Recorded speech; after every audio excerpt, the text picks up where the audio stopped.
हमारी संस्कृति, हमारे संस्कार सदा रहें हमारे साथ। सब्सक्राइब करें तिलक। हे त्रिलोकीनाथ, आपकी कृपा ने ही मुझे प्रकृति और पुरुष, सृष्टि और सृष्टिकर्ता, लक्ष्मी और विष्णु नारायण को मिला देने का निमित्त बनाया है। अन्यथा मैं सृष्टि के चरणों में रहने वाला आज सृष्टि के पिता की पदवी कैसे संभाल सकता था।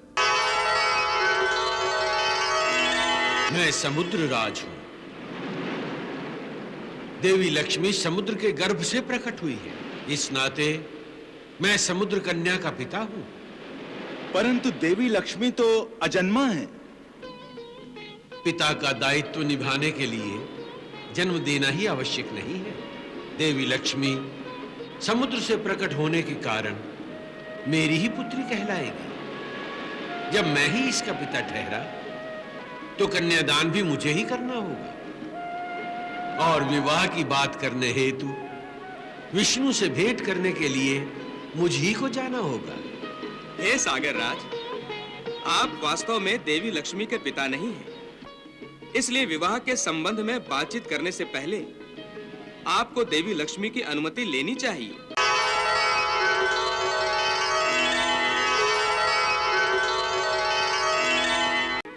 प्रणाम देवी। आपने मुझे पुत्री कहा है और पुत्री पिता को प्रणाम करती है। पिता पुत्री को प्रणाम नहीं करते, उसे आशीर्वाद देते हैं। हे देवी, श्रेष्ठ अपने कनिष्ठों को आशीर्वाद देते हैं और जब तक आप अपने दैव्य रूप में हैं, आप मेरे लिए भी बड़ी हैं। इसलिए मैं आपके इस दैव्य रूप के होते आशीर्वाद नहीं दे सकता।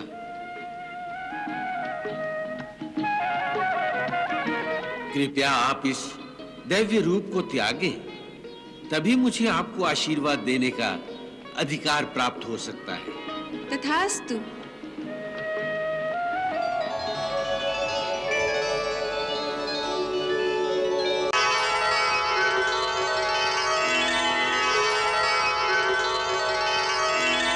हे दीनदयाल, हे चराचर जगत के स्वामी, हे प्रभु, समस्त जगत में जो कुछ घट रहा है वो सब आपकी लीला है और इसी लीला के कारण मेरे भाग्य का उदय हुआ है। ये आप ही की अपार कृपा है प्रभु, जो मुझे महादेवी लक्ष्मी का पिता बनने का सौभाग्य प्राप्त हुआ है।